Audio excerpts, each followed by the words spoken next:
देख रहे हैं एसपीएन 9 न्यूज। मैं हूं रोहित वर्मा। एलएसी पर भारत चीन का तनाव जारी है। इसी बीच भारत ने चीन पर बड़ा आरोप लगाया है।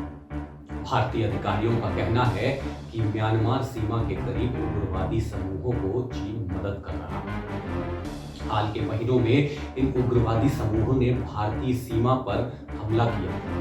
अधिकारियों ने नाम न छापने की शर्त पर बताया कि इस साल म्यांमार में सशस्त्र समूह, जिनमें यूनाइटेड स्टेट आर्मी मतलब यूनाइटेड स्टेट आर्मी और अराकान आर्मी शामिल है, को आतंकवादी संगठन नामित किया गया था।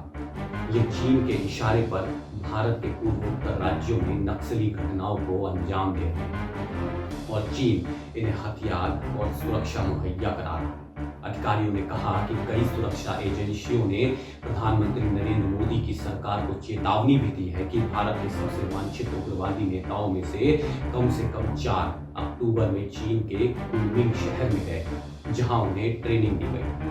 अधिकारियों ने कहा, भारत म्यांमार सीमा से सटे क्षेत्र में एक अलग मातृभूमि के लिए लड़ने वाले 3 जातीय नागा विद्रोहियों का समूह सेवा में और सेवानिवृत्त चीनी सैन्य अधिकारियों के साथ साथ मिला था। भारतीय सेना इस समय पाकिस्तान और चीन की सीमा पर मुस्तैदी के साथ तैनात है, लेकिन विद्रोहियों को चीन द्वारा सहायता देने की खबर ने भारत के और क्षेत्र में सुरक्षा की चिंता पैदा कर दी। भारतीय सेना चीन और पाकिस्तान से जुड़ी लगभग 14,000 किलोमीटर की सीमाओं से सुरक्षा में लगी है।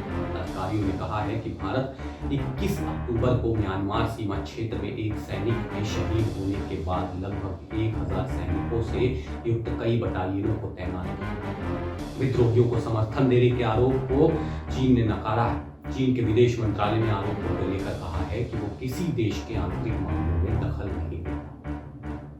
लिखित में सवालों का जवाब देते हुए चीन के विदेश मंत्रालय ने कहा है कि चीन ने हमेशा हथियारों के निर्यात के प्रति विवेकपूर्ण और जिम्मेदार रवैया अपनाया। हम केवल राष्ट्रों के सहयोग से सैन्य व्यापार करते हैं और व्यक्तिगत स्तर या किसी समूह को हथियार नहीं बेचते।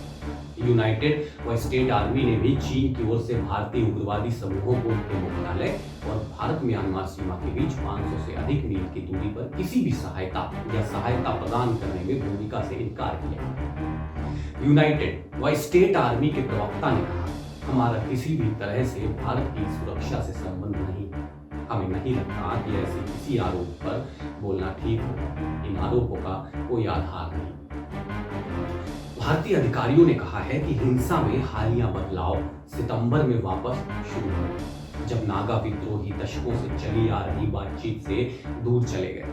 अधिकारियों के अनुसार 28 सितंबर को भारत सीमा रक्षकों ने बड़ी मात्रा में हथियारों की घुसपैठ की, जो भारत म्यांमार सीमा पर भारतीय उग्रवादी समूहों के लिए थे, और 3 संदिग्ध लोगों को हथियारों के साथ गिरफ्तार किया। भारत के अधिकारियों ने कहा कि गिरफ्तार किए गए लोगों ने बताया कि भारतीय विद्रोहियों को अराकान सेना द्वारा हथियारों की आपूर्ति की जा रही थी, जो बदले में सिटवे बंदरगाह से कुनमिंग तक फैले एक आर्थिक गलियारे में सड़क और गैस पाइपलाइन जैसे निवेशों को बचाने के लिए चीन का समर्थन प्राप्त कर रहे हैं। कई दर्जन सशस्त्र उग्रवादी दल भारत के पूर्वोत्तर में सक्रिय हैं, जो अलग राष्ट्र या अधिक स्वायत्तता के लिए लड़ रहे हैं। गृह मंत्रालय ने 6 नवंबर को चीन के हस्तक्षेप की बात को नहीं कहा था, लेकिन यह माना था कि कई उग्रवादी ग्रुप समस्या पैदा कर रहे हैं। 3 दिवसीय यात्रा के लिए 24 नवंबर को सेना प्रमुख नागालैंड पहुंचे।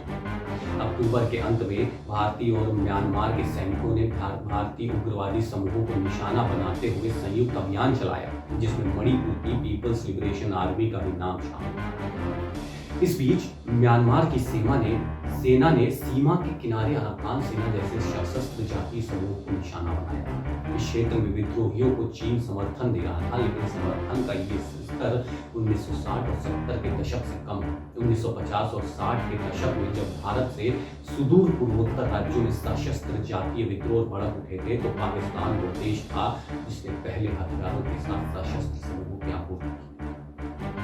लेकिन इसके बाद चीन ने विद्रोहियों को हथियार और समर्थन देना शुरू किया।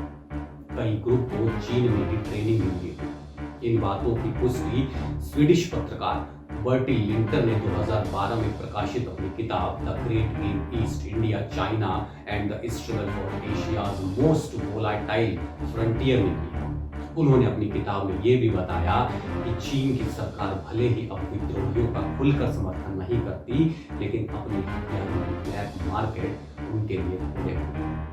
जियामेन विश्वविद्यालय में research school of south east Asian studies के प्रोफेसर फैन होंगवेई, उनके अनुसार चीन भारत पर दबाव बनाने के लिए एक तीसरे स्तर का उपयोग नहीं करना चाहता, क्योंकि इससे भारत भी ऐसा ही जवाब देगा। उन्होंने कहा, चीन द्विपक्षीय मुद्दे को दोनों देशों के बीच ही रखना चाहता है।